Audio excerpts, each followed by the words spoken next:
Hey guys, welcome back to the channel. I'm Cal. I'm X. Welcome back to the show, X. Feels like these weeks are passing faster and faster.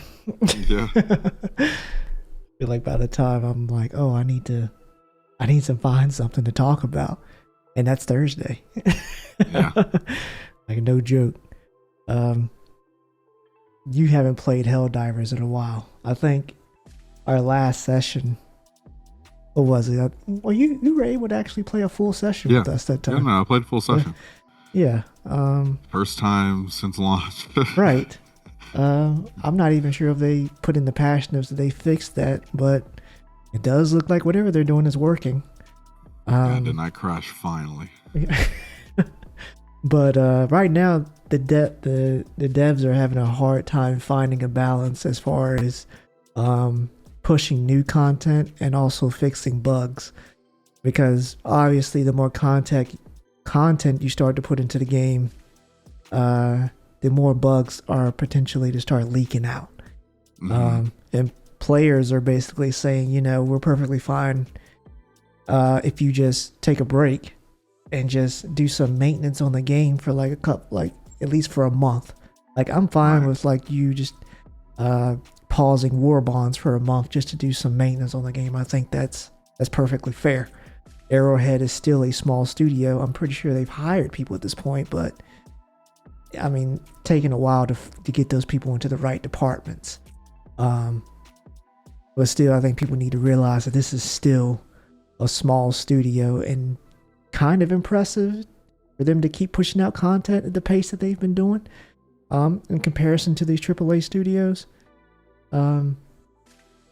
But yeah, the CEO says that he understands that, you know, we need to do some bug fixes, but they also have a partnership with Sony and the space is very competitive. So, you know, in order to just stay competitive, we can't risk, you know, stopping content for a little bit. We need to stay relevant, basically. Which I can kind of see from his point. He's a businessman. He has himself to look out for, the whole company to look out for, so I can understand. But man, I don't want it to get to the point where the bugs are starting to like be so bad it's taken away from the game. I agree. I mean, I understand the struggle or the dilemma, but I do think just slowing down for like even just 2 weeks. Right. Like just focus bug only for 2 weeks. Don't worry about the new content for a little bit. Exactly. Because I mean, clearly they are committed to putting out new content, so I'm not worried about that. I don't think anyone's worried about that if they just take a break to fix the bugs. And they're always the communication is great with the community. That's another thing. Yeah, that's true. But he also wanted to mention like there's like no separate team working on the war bond. If one separate team working on the patch notes, like the same people making your weapons or the same people fixing the bugs. But yeah, I just thought that I think they should take 2 weeks at the most to fix them. Yeah. And I think just that focus on some of the more egregious ones, or maybe, or even just like do the ones that are easiest to fix first, or something like if that helps, just knock those quick ones out, and then do your content, and then go back again to the bug. And I feel like they can work that into the lore as well. Somehow, maybe stop production. I'm sure they could. They're creative.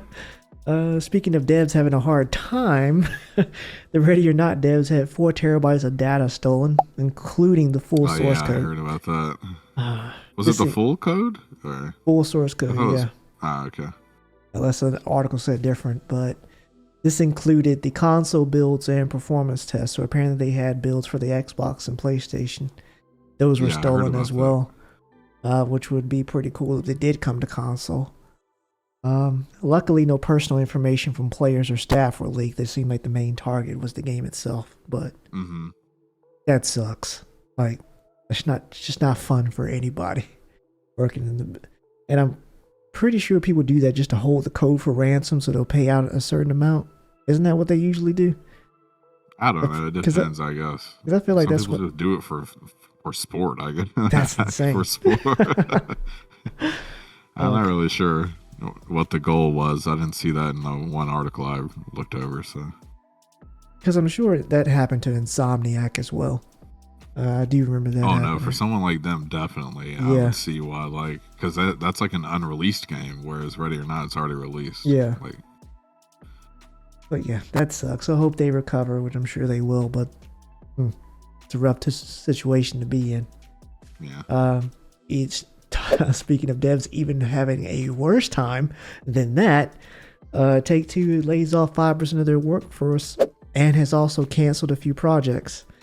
The company says they will save $165 million from doing this, so the CEO gets another $2-3 million raise. Honestly, could be more than that, because the last time I checked, the CEO pulling in $43 million a year, which I still think is insane for a CEO to be making. I think we need to come back down to the hundreds of thousands. I don't. I don't see why that man should be making that much. I mean, you got basketball players making millions of dollars. Yes, so, I mean, I always have questions as to why certain people make certain amounts of money. I'm sorry. The company said they're also trying to find more efficiencies across the board just to boost profit margins. At what point are you just going to hit the ceiling, Take-Two? Is it never enough? Like, did you know that GTA 5 sold 1 billion units in a few days? I did not know that. Oh, really? Yes. Wow. I am really interested in knowing the numbers on this game at launch, because this is going to be ridiculous, and God forbid don't open the servers at launch. It's not going to be a good time. It's not going to be a good time regardless. And it doesn't matter if they open the servers a week later or a month later. They're still going to be horrendous. Yeah, they're never going to be ready. Right. You're not going to be to play for the first month. But yeah, that's all I have for that. The Baldur's Gate devs they've moved on from Baldur's Gate 3 and said they're working on 2 new games. And they're claiming it's their best work ever.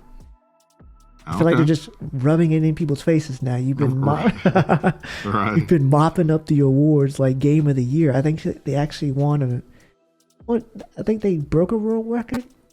I gotta look back at that. Yeah, for having that many Game of the Year awards across different platforms, basically. But yeah, how much better can it get than Baldur's Gate?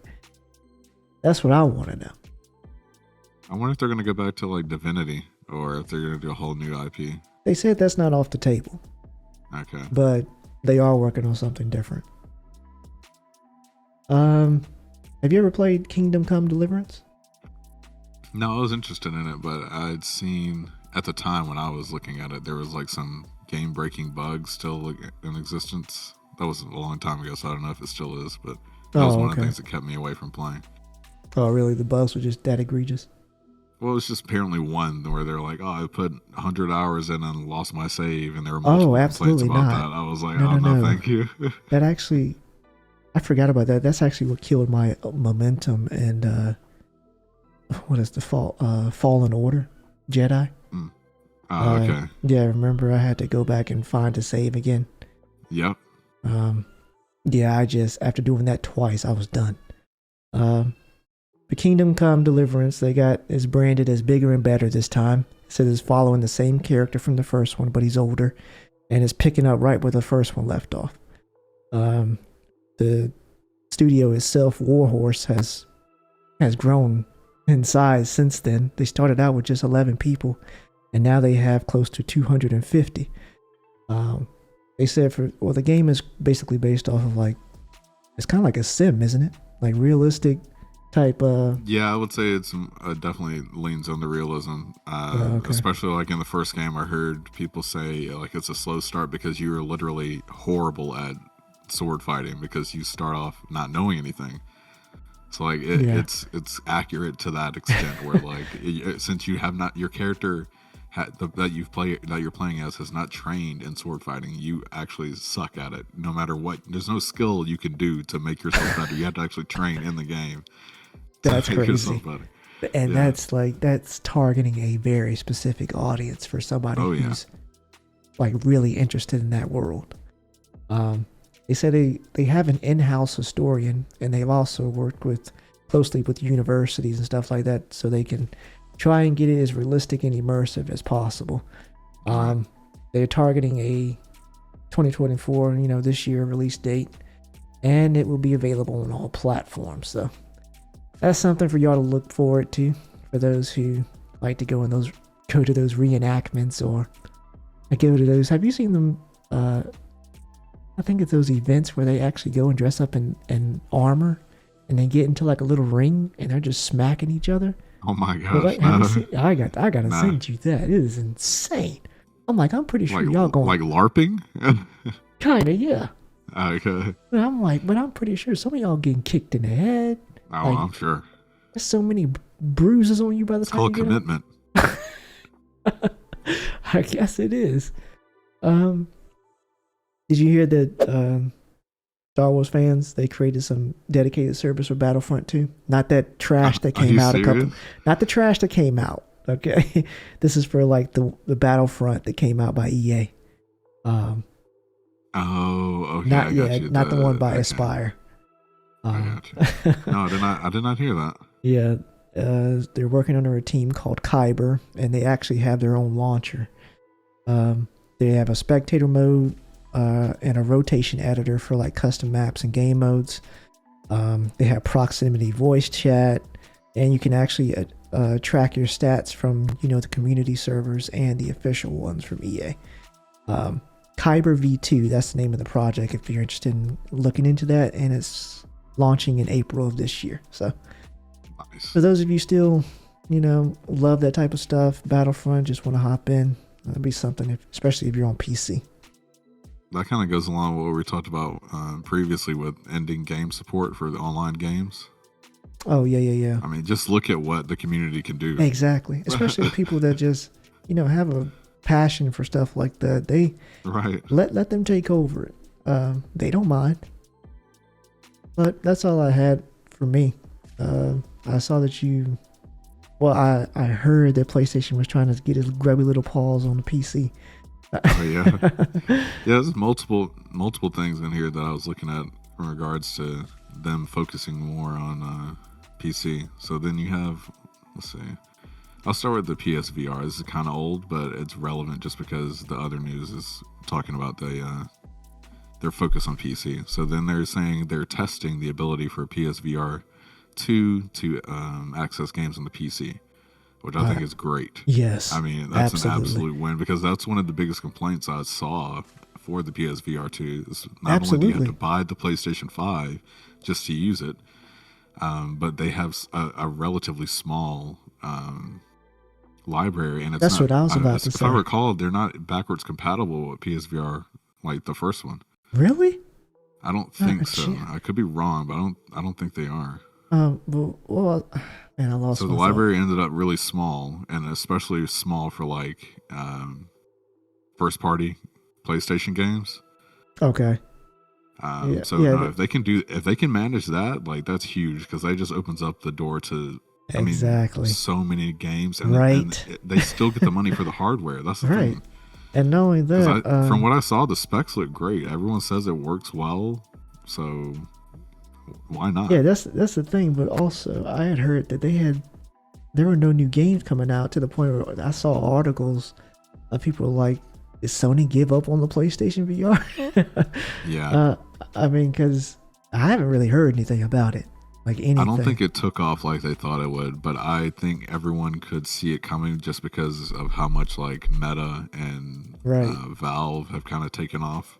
Exactly. When it comes to VR. It's pretty expensive too, if I recall. Yeah, and the thing is, like I said, you have to have a PlayStation 5, whereas like a lot of these others, they're either standalone or you can use a PC to play with it. That's $1,000 commitment right now, right there, just to play on PlayStation 5.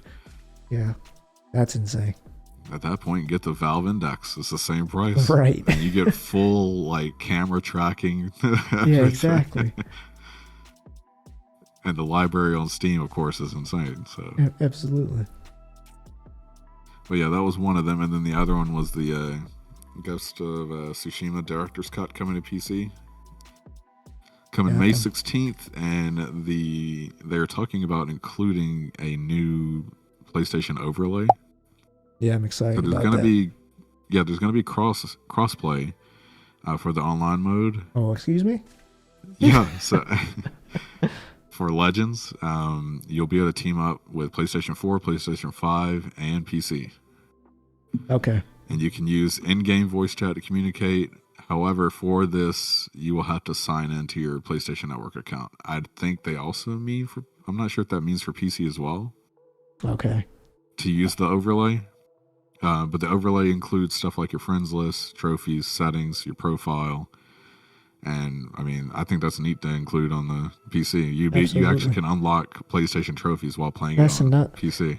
That's another thing. I wish that these PC ports will like come out the same day as the PlayStation, because then I could just get the benefit of better hardware, but also get to enjoy like still having my friends list, still being able to interact with my PlayStation.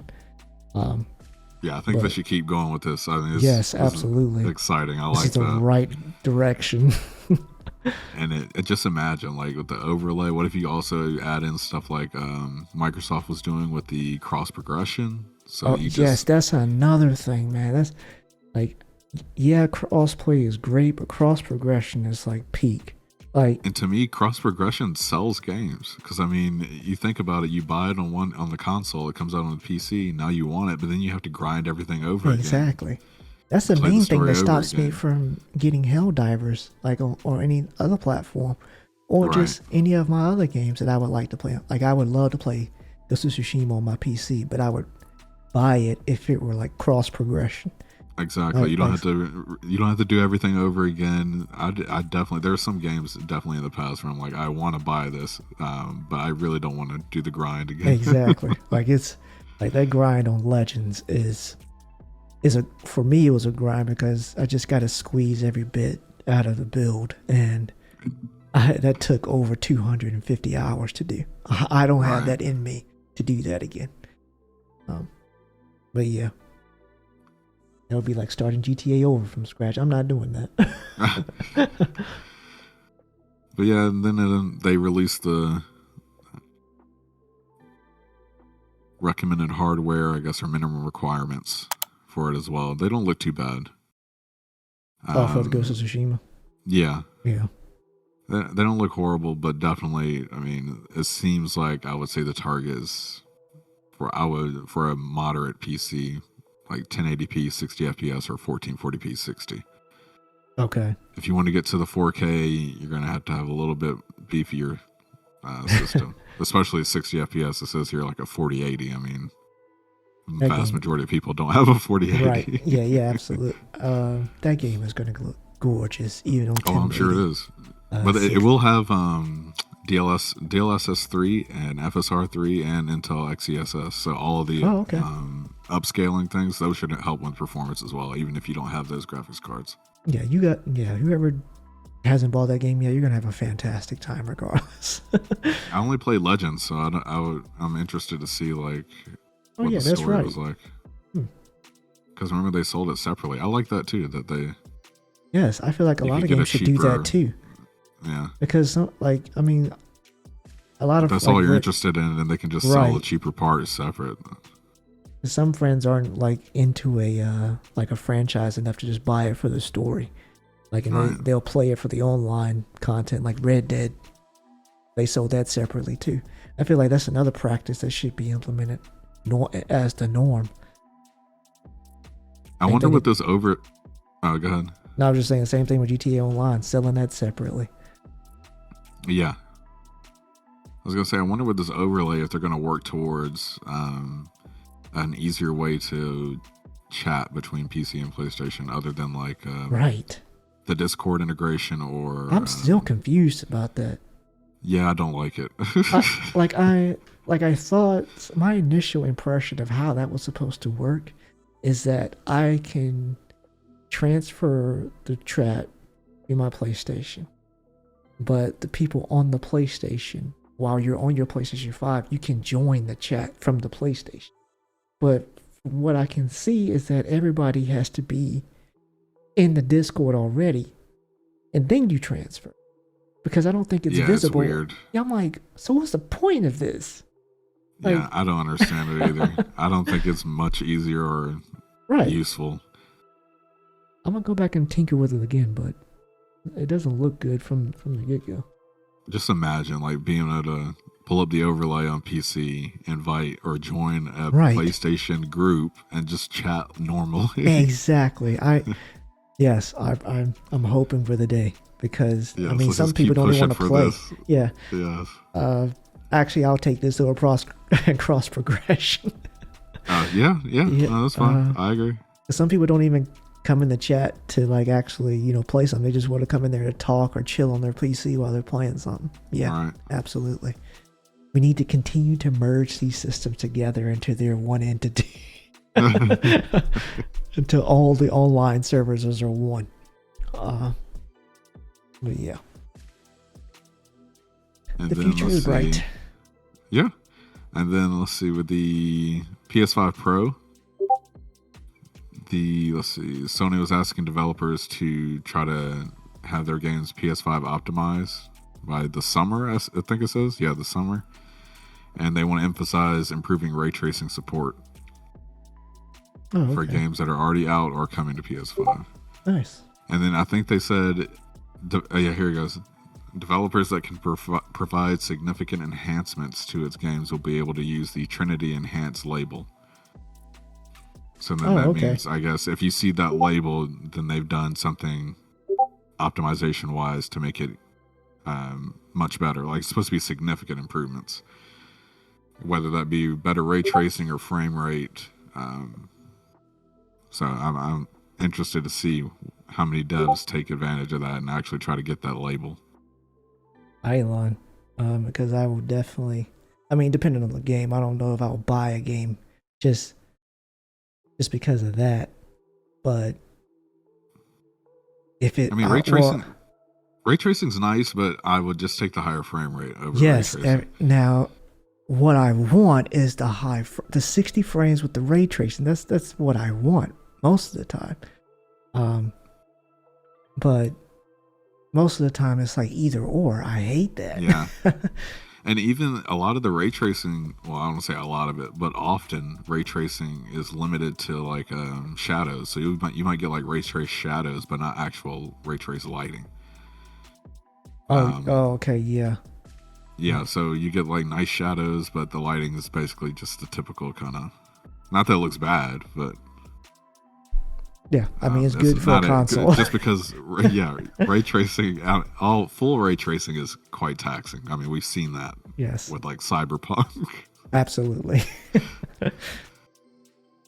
I'm ready. Get the PS5 Pro out here. Get some true communication going on. Cross-play, cross-progression, releasing the PC port at the same time.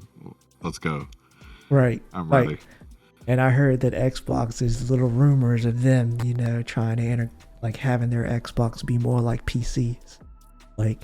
Oh, really? Yeah. I think there was an article from The Verge that actually said that. Actually, I can look it up. One of the things I wish they had was better, like, web browsers. Yes.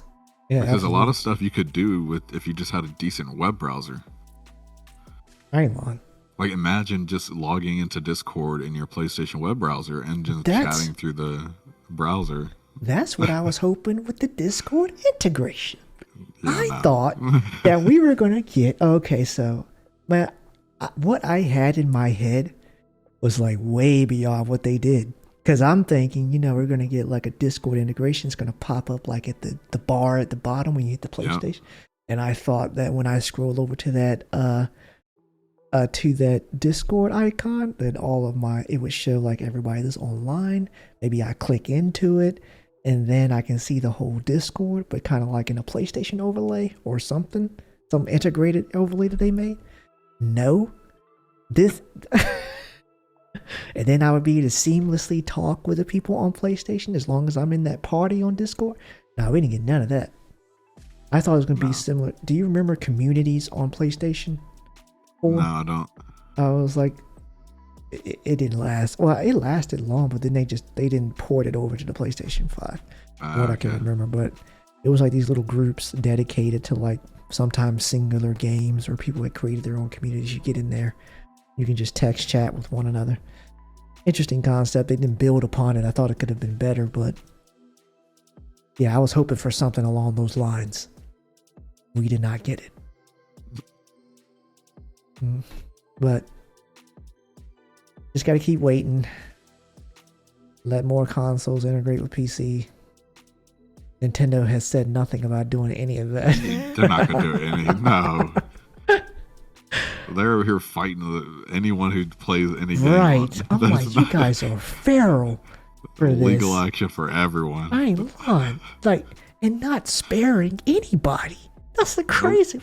Like, no matter how little of your project it is, we're coming through the ceiling. They're watching you. That is insane to me. Super Smash Brothers on PC win. Super Smash Brothers. The thing is, they could make so much money if they just did it officially. Right. People would pay for it. Immediately. I would pay for it. I don't even play Smash Brothers like that. Or even Smash Brothers on PlayStation win. I feel like that is the most obvious direct course to go. They just released Breath of the Wild. Oh my God, they would break. They could release it. Yeah, no, they would rake in the dough. Right, and you could just release it at this full price. It wouldn't even matter. People would still buy it. Yep. Wouldn't even matter. Super Smash Brothers, same way. Nintendo's allergic to money. They're the last holdout. There's no way. I don't foresee them anytime, like in the next, I don't know, in 15 years. 20. I was gonna say 20 years. Definitely, I don't see them doing it. Maybe after they see like success elsewhere, like if Sony is fully integrated into PC at the point, where they're full crossplay with the like vast majority of their games. Maybe then. And even then, they're gonna give you pennies. They really would.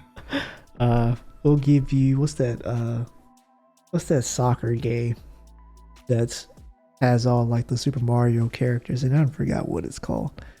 But it's basically kind of like a party game. But they would give us that. Not Super Smash Brothers.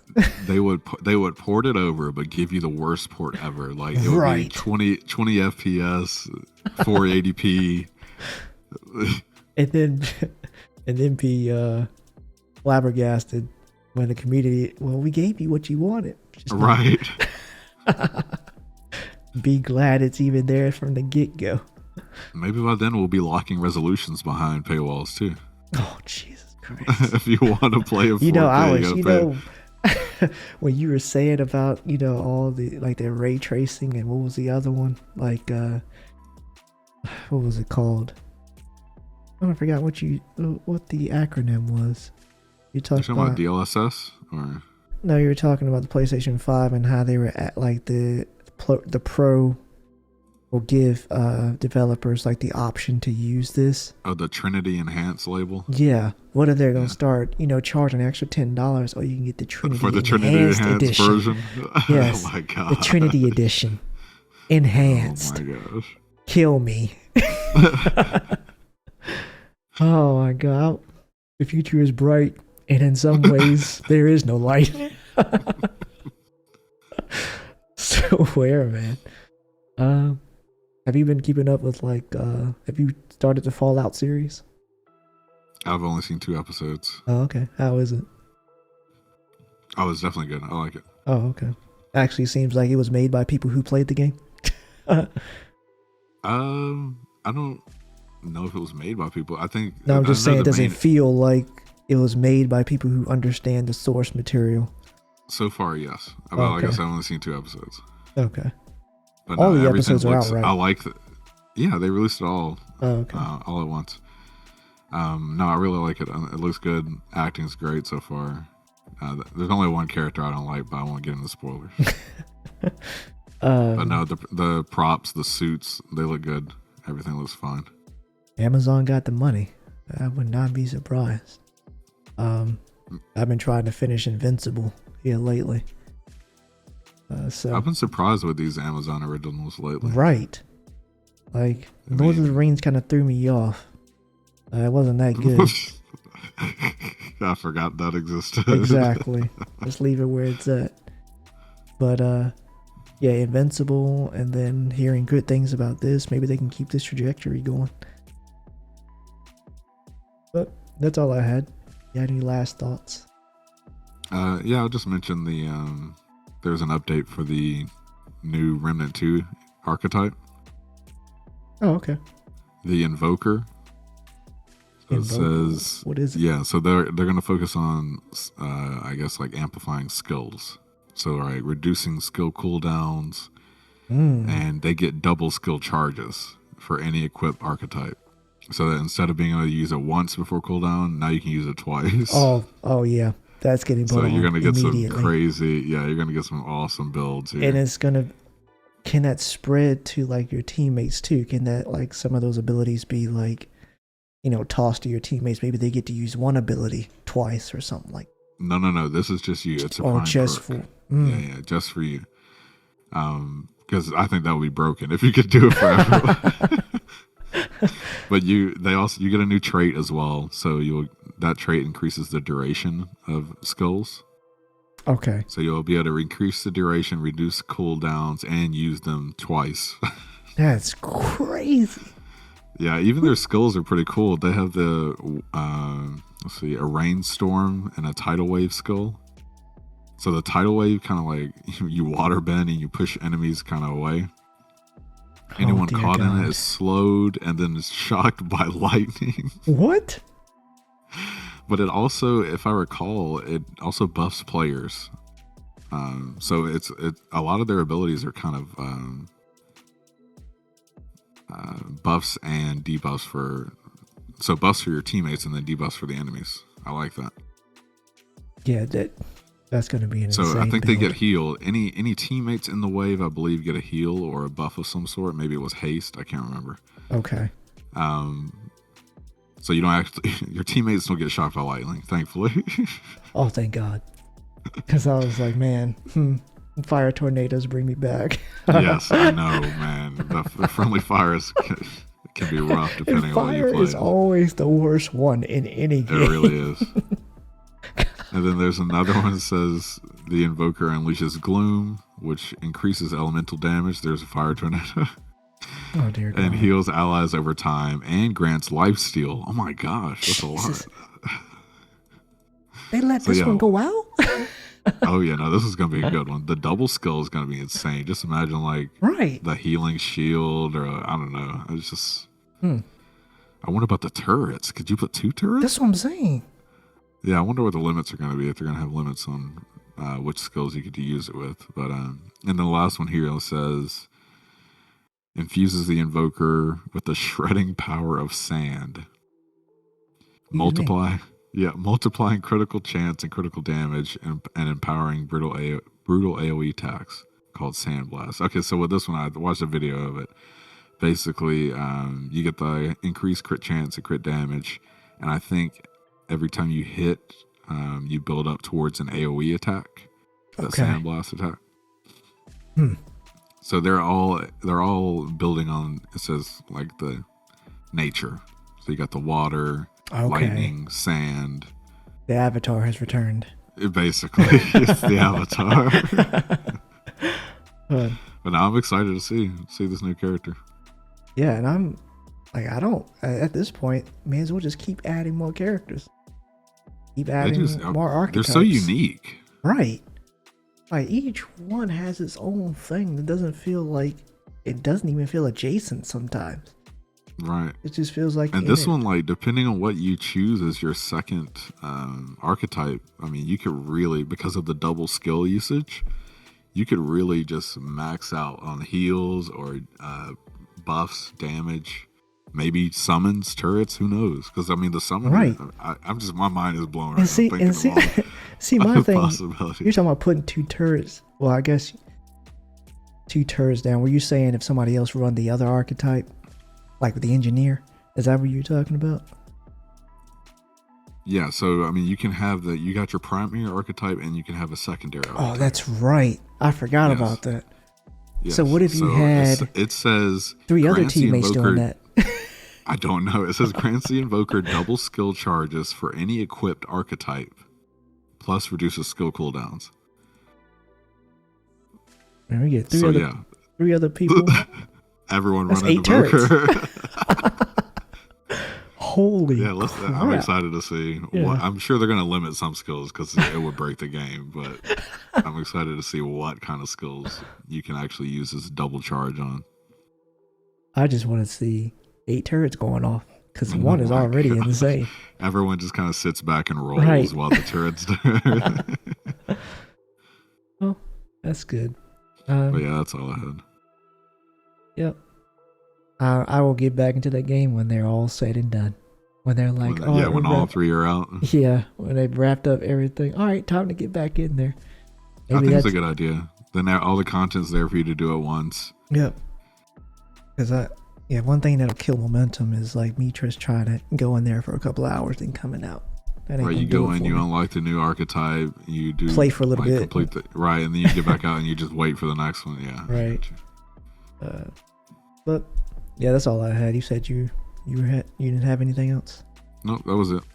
I want to thank you guys for the early support. It means a lot.